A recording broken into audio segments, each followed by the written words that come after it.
Everyone, my name is Rahul और आज हम पढ़ने जा रहे हैं कि जीन और एलील में क्या डिफरेंस होता है।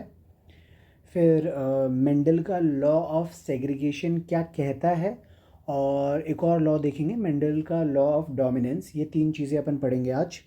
तो लेट्स बिगिन। काफ़ी इंपॉर्टेंट टॉपिक्स हैं नीट पर्पस के अकॉर्डिंग भी और हायर लेवल पे जब अपन स्टडीज़ करते हैं उसके अकॉर्डिंग भी काफ़ी इंपॉर्टेंट टॉपिक्स हैं। तो आज एक क्रिस्टल क्लियर आपको डिफरेंस पता चल जाएगा जीन और एलील के बीच में, और बेसिक मेंडल के लॉज के अंदर क्या क्या कंसेप्ट छुपा हुआ है वो सारा आज रिवील करने जा रहा हूँ, और काफ़ी अलग तरीके का वीडियो होगा। तो एंड तक ज़रूर बने रहना और let's begin. So first of all, have you ever thought कि जीन जब अपने टीचर्स हमको पहली बार इंट्रोड्यूस कर रहे थे क्लास में, तब अपन क्या सोचते थे? जीन, जेनेटिक्स, क्रोमोज़ोम, डीएनए, ये सब क्या था? तो आज अपन थोड़ा सा उस चीज़ से शुरुआत करते हैं। देखो, जो अपना डीएनए है, उस डीएनए पे हमें पता होना चाहिए कि सीक्वेंस होता है बेस पेयर्स का। ओके, सो बेस पेयर्स का सीक्वेंस होता है डीएनए पे। अब ये सीक्वेंस कुछ भी हो सकता है ना, रैंडम होता है, AGTCTG। ठीक है, तो ये बेस पेयर्स का सीक्वेंस होता है, ये अपना डबल स्ट्रैंडेड डीएनए है। ओके, तो इस डीएनए के स्ट्रैंड के अंदर ही जीन्स होते हैं।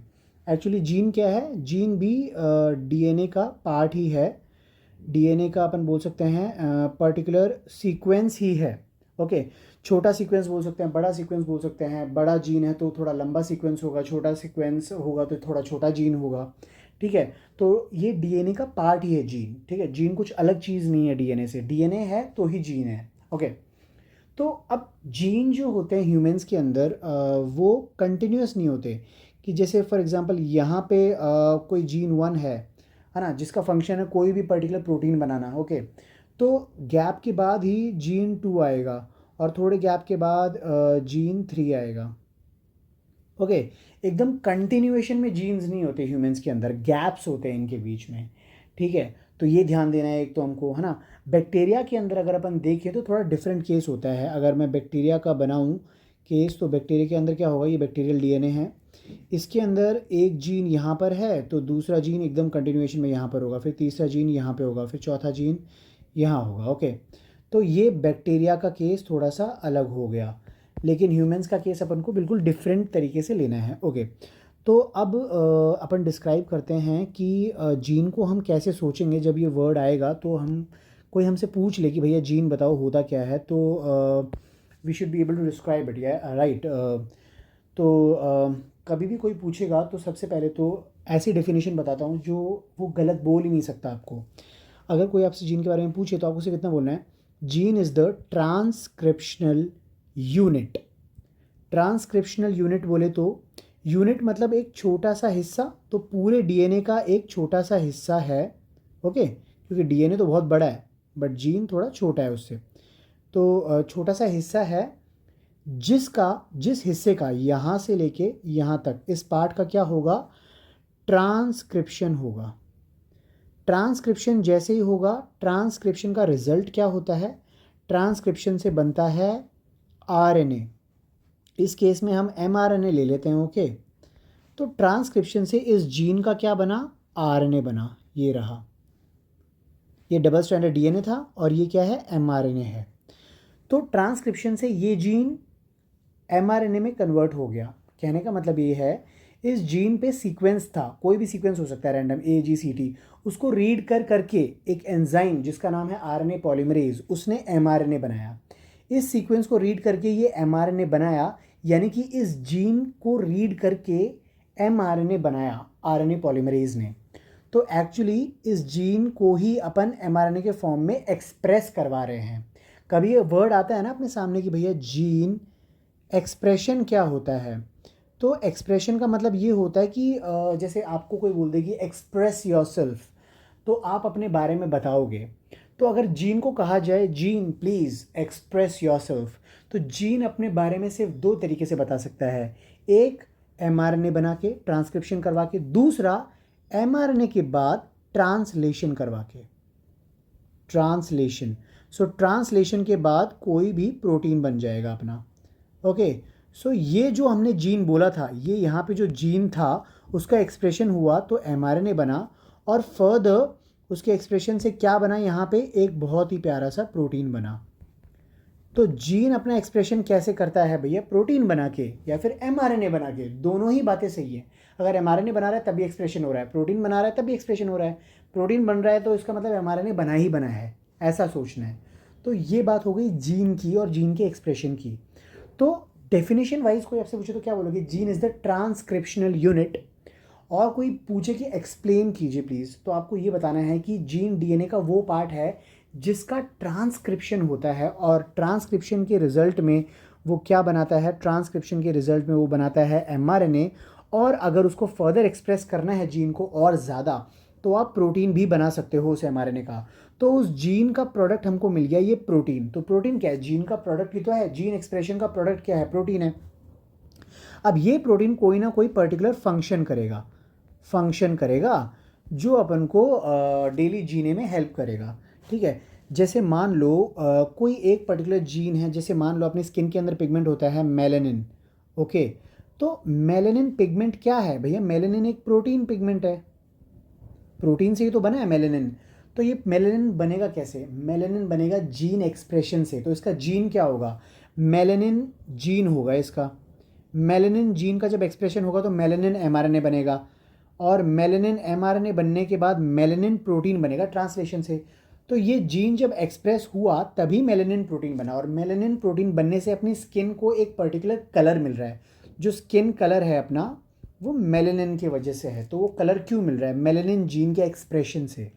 तो जीन के बारे में आपको काफ़ी आइडिया लगा होगा, जीन के एक्सप्रेशन के बारे में पता होगा। अब कुछ कंफ्यूजिंग चीज़ें जो एक दूसरे से पूछ लेते हैं बच्चे और फिर एक्सपेक्ट करते हैं कि इसका ये जवाब नहीं दे पाएगा, तो वो डाउट जो आपसे वो लोग पूछेंगे वो पहले मैं आपके क्लियर कर देता हूँ। अगर कोई भी आपसे पूछे कि आप ये बताओ कि जो जीन होता है क्या ज़रूरी है कि जीन के एक्सप्रेशन से प्रोटीन बने ही बने, तो पहला पॉइंट नहीं, ये नेसेसरी नहीं है कि जीन का एक्सप्रेशन हो रहा है तो प्रोटीन बने ही बने। प्रोटीन बनना इज़ नॉट इम्पॉर्टेंट। लेकिन क्या ये ज़रूरी है कि जीन के एक्सप्रेशन से एमआरएनए बने, येस। अगर जीन फंक्शनल है तो उससे एटलीस्ट एमआरएनए या फिर कोई भी टाइप का आरएनए, फॉर एग्जांपल टीआरएनए भी हो सकता है, ओके, और एक्सिस्ट आरएनए, कोई भी आरएनए हो सकता है, अपन को कोई भी टाइप का आरएनए बनना चाहिए। तो एक जीन से जब उसके एक्सप्रेशन से आरएनए अगर बन गया ना, तब उसको अपन जीन बोल सकते हैं, जीन कंसिडर कर सकते हैं कि हाँ भाई यार इस डीएनए के पार्ट से आरएनए बन रहा है, तो वो जीन है ही है। कोई भी टाइप का आरएनए हो सकता है। तभी तो definition I, gene is the transcriptional unit, यानी कि डीएनए का वो पार्ट जिसका ट्रांसक्रिप्शन हो। तो ट्रांसक्रिप्शन होगा तो क्या बनेगा, आरएनए बनेगा, वो कोई भी तरीके का आरएनए हो, डजेंट मैटर। तो आरएनए बनना ही जीन का क्या होता है, एक फीचर होता है कि भाई आरएनए तो बनना ही बनना है। अगर आरएनए भी नहीं बन रहा है ना उस डीएनए के सीक्वेंस का, तो वो जीन कंसिडर नहीं कर रहे अपन। ओके, अब इसमें भी एक चीज़ आती है कि जीन ऑफ है तब भी ये चीज़ें नहीं बनती, बट वो जीन माना जाएगा, क्योंकि कल को अगर वो पर्टिकुलर डीएनए सीक्वेंस एक्टिवेट होगा, ऑन होगा, तो वो फिर से फर्दर एक्सप्रेशन करेगा। ऑन ऑफ जीन हो सकता है, लेकिन अगर कोई डीएनए का पार्ट कुछ बना ही नहीं रहा, आरएनए बना ही नहीं रहा, तो उसको अपन जीन नहीं बोल सकते। अब इसका एक एग्जांपल देता हूँ ऐसे पार्ट का, ओके। जैसे कि अपन को पता है टीलोमियर, ओके, टीलोमियर, या फिर अपन बोलते हैं सेंट्रोमियर। तो सेंट्रोमियर और टीलोमियर में क्या होता है, बार बार ना डीएनए का सीक्वेंस ही होता है वो भी, जिसमें रिपीटेड सीक्वेंस पाए जाते हैं, जैसे जी जी जी जी, टी टी टी टी, ऐसे रिपीट्स में सीक्वेंस पाए जाते हैं ना, इनको बोलते हैं टेंडम रिपीट्स। तो ये ना एक्सप्रेस करके आरएनए नहीं बनाते, ना ही ये प्रोटीन बनाते हैं। तो क्या इसको अपन जीन बोलेंगे, नहीं बोलेंगे, क्यों, क्योंकि आरएनए तो बन ही नहीं रहा। अब चाहे ये ऑफ हो चाहे ऑन हो, कुछ भी बोल दो आप, लेकिन ये आरएनए नहीं बना पा रहा, तो ये जीन कंसिडर्ड नहीं होगा, दिस इज नॉट जीन, ये बस डीएनए का सीक्वेंस है। ठीक है, और पर्टिकुलर रीजन में पाया जाता है क्रोमोसोम के, तो इसको टीलोमेयर बोल देते हैं, क्योंकि एंड्स पे पाया जाता है। तो टीलोमेयर का एक्सप्रेशन नहीं हो रहा ना यहाँ पे, उसका कोई प्रोटीन नहीं बन रहा या फिर उससे कोई आरएनए नहीं बन रहा, तो telomere is not the gene.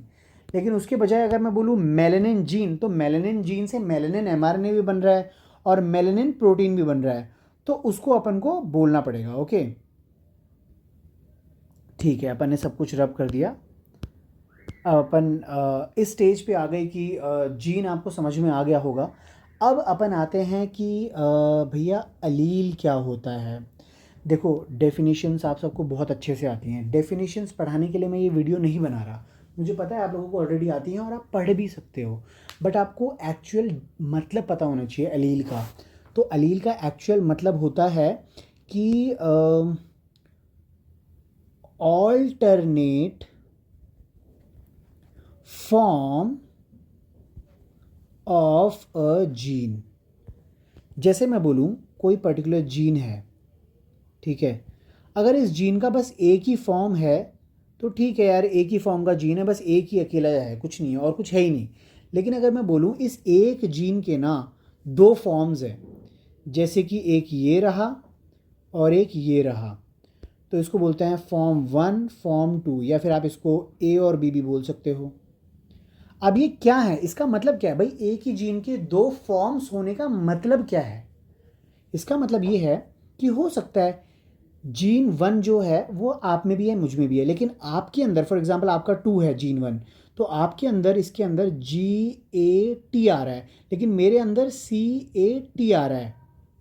Oh my God. Okay, तो मेरे अंदर क्या आ रहा है, GACAT, आपके अंदर GAT है। फॉर एग्जांपल यहाँ पे मैंने लिख दिया आप जो वीडियो देख रहे हैं, और दिस इज़ मी जो वीडियो बना रहा है। तो आपके अंदर GAT है, मेरे अंदर CAT है, दोनों के अंदर जीन 1 है, नो डाउट। जीन 1 कुछ भी हो सकता है, जैसे मेलेनिन बनाने वाला जीन ही मान लीजिए आप, जो अपन ने ऊपर पढ़ा था।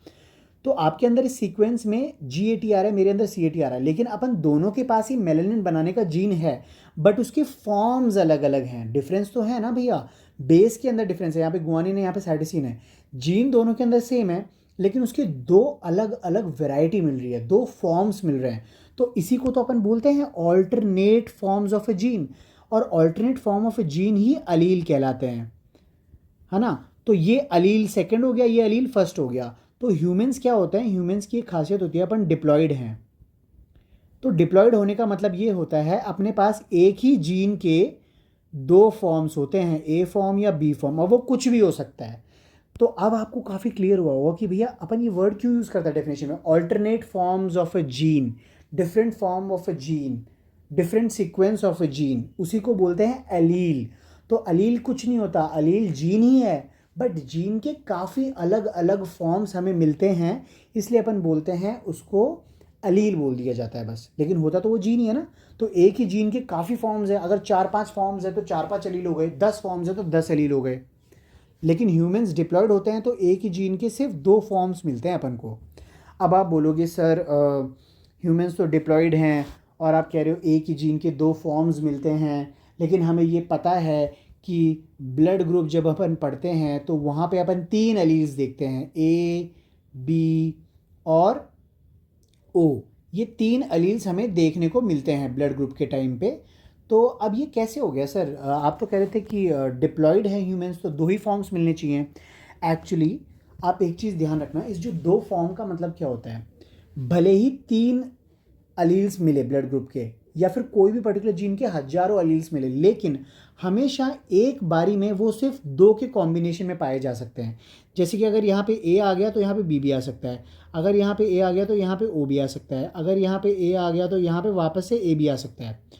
तो अलील्स तो अपने पास तीनों हैं, BO A तीनों आ गए, लेकिन साथ साथ कोई भी दो आएंगे, इनमें से कोई भी कॉम्बिनेशन आप बना लो वो दो ही साथ साथ आएंगे, ना कि 3 कभी एक साथ आएंगे, इसीलिए अपन क्या है, डिप्लॉयड हैं। तो अपने अंदर अलील्स काफ़ी ज़्यादा हो सकते हैं, ठीक है। इंसान बहुत ही डाइवर्स स्पीशीज़ है, तो काफ़ी ज़्यादा अलील्स हो सकते हैं अपने अंदर। अलग अलग कंट्रीज़ में डिवाइडेड सेग्रीगेटेड हैं अपन लोग, तो किसी का अलग अलील है, किसी का अलग अलील है, किसी के अंदर 5 वैरायटी हैं आँखों के कलर की, किसी के अंदर 6 वैरायटी हैं, कोई कंट्री में 3 आँखों के कलर है, कोई कंट्री में 5 आँखों के कलर हैं। तो वो अलील्स डिसाइड करते हैं कि आँखों का कलर कौन सा होगा, लेकिन हमेशा एक बारी में दो अलील्स ही साथ आएंगे और वही डिसाइड करेंगे एक्चुअल कलर क्या होगा। या फिर ब्लड ग्रुप में अपन समझ लेते हैं कि AB साथ आया तो AB ब्लड ग्रुप, BO साथ आया तो B ब्लड ग्रुप, और AO साथ आया तो A ब्लड ग्रुप। तो दोनों जो साथ आ रहे हैं ना वही डिसाइड करते हैं एक्चुअल ब्लड ग्रुप होगा क्या। यहाँ पे मैं ब्लड ग्रुप रख रहा हूँ AB, यहाँ पे ए ब्लड ग्रुप, यहाँ पे भी ए ब्लड ग्रुप, जो साथ आते हैं वही डिसाइड करते हैं। लेकिन अलील्स तो ऑब्वियसली 3 ही है ना, ठीक है। तो अपन ट्रिप्लॉइड नहीं है, अपन डिप्लॉइड ही हैं। ये फॉर्म्स हैं एक ही जीन के अलग अलग, लेकिन कॉम्बिनेशन हमेशा 2 की ही बनेगी, चाहिए कितने फॉर्म होते। अब ये चौथा फॉर्म भी होता, फॉर एग्जांपल जेड टाइप का ब्लड ग्रुप भी होता, तब भी अपन इसको 2 के कॉम्बिनेशन में किसी के साथ लिखते, कभी भी 3-4 फॉर्म कॉम्बिनेशन में नहीं लिखते। तो आई होप आपको ये चीज़ क्लियर होगी। अगर नहीं क्लियर हुई तो इसी पे मैं एक और वीडियो बना दूंगा आप लोगों को, बट मुझे कमेंट करके बताना पड़ेगा, ओके। और ये मेरा इतना डिटेल में फर्स्ट वीडियो है, तो हो सकता है मेरे से कुछ मिस्टेक भी हो जाए, बट इन्फॉर्मेशन गलत नहीं दूंगा। बट हाँ, स्लिप ऑफ टंग की वजह से कुछ गलत मैं बोल दूँ तो प्लीज़ मुझे करेक्ट कर दीजिए। मुझे काफ़ी अच्छा लगेगा अगर आप लोग अच्छे से वीडियो देख के मुझे करेक्ट भी करेंगे, तो आई विल फील बेटर, और अच्छा वीडियो बनाऊंगा मैं इससे ज़्यादा। ठीक है, तो अभी ये चीज़ आपको क्लियर हो गई कि अलील और जीन क्या होता है। तो शॉर्ट में मैं अलील और जीन डिफाइन कर देता हूँ।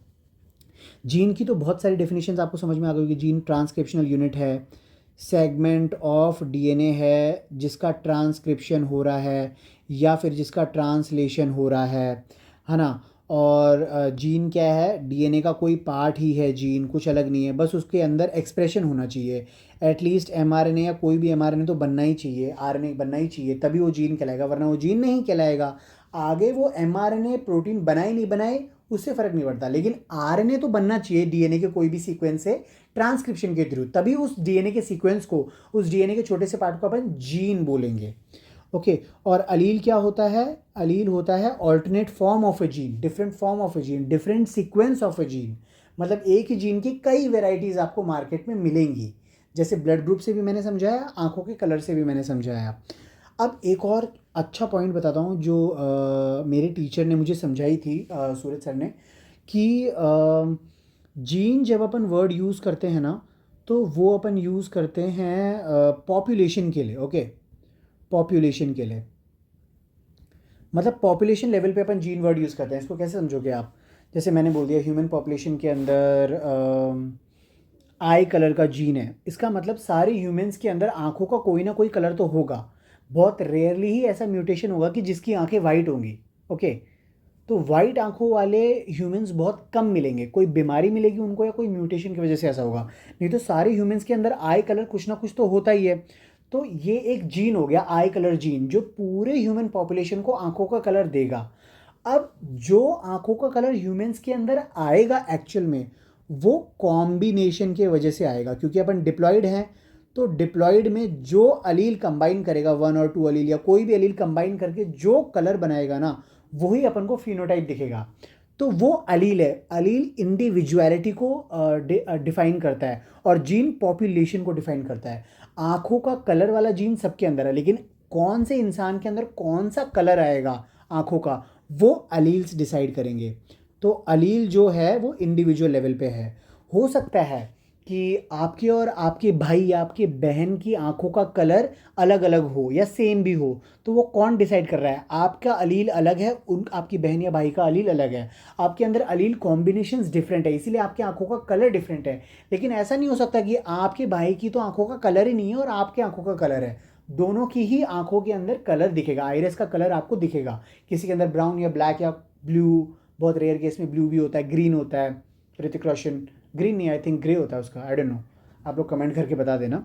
तो ये एक छोटा सा आपको बताना था मुझे, छोटा सा पॉइंट, ओके। एक फन फैक्ट बता देता हूँ। One of the largest genes जो है ना, उसका एग्जाम्पल है डिस्ट्रॉफिन।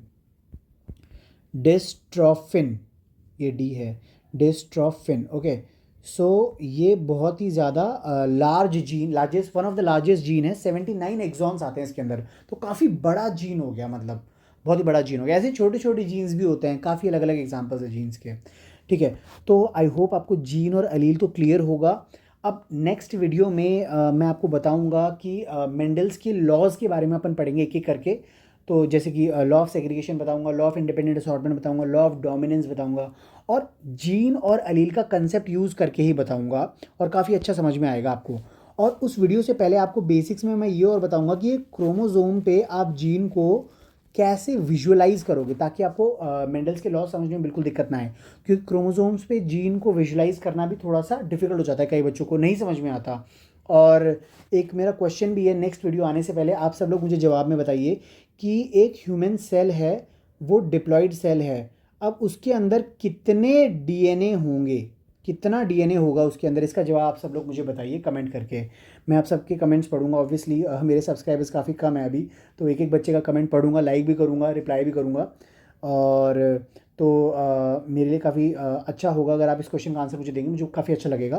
तो मैं जानना चाहता हूँ बस कि आप लोग, बहुत बहुत एक्साइटिंग होगा ये चीज़, और जब आपको पता चलेगा एक्चुअली में तब काफ़ी मज़ा आएगा इसका आंसर। तो आप लोग मुझे बता दीजिए कि बस डिप्लॉयड सेल में और हैप्लॉयड सेल में, या फिर आप सिर्फ डिप्लॉयड का बता दीजिए कि कितने डीएनए हैं अपने डिप्लॉयड सेल के अंदर, वो मुझे आप लोगों से जानना है। और क्रोमोसोम्स तो आप सबको ऑलरेडी ऑलरेडी पता ही हैं कि कितने क्रोमोसोम्स हैं डिप्लॉयड सेल के अंदर, वो सवाल मैं आपसे नहीं पूछूंगा, बट कितने डीएनए हैं ये आपको मुझे बताना पड़ेगा। ओके। तो थैंक यू गाइज़, और जिन लोगों ने लास्ट तक ये वीडियो देखा उनको स्पेशली थैंक यू कि आप लास्ट तक बने रहे। आई होप इस वीडियो के बाद आपको काफ़ी क्लैरिटी आएगी जीन और एलील के बीच में।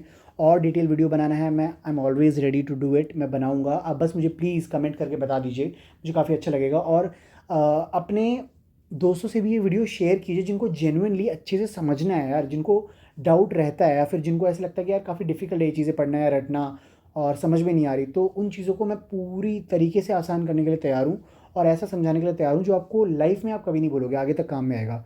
तो प्लीज़ आप लोग भी मुझे सपोर्ट कीजिए, मैं तो आपको सपोर्ट करूँगा ही लास्ट तक। And thank you so much, take care, bye.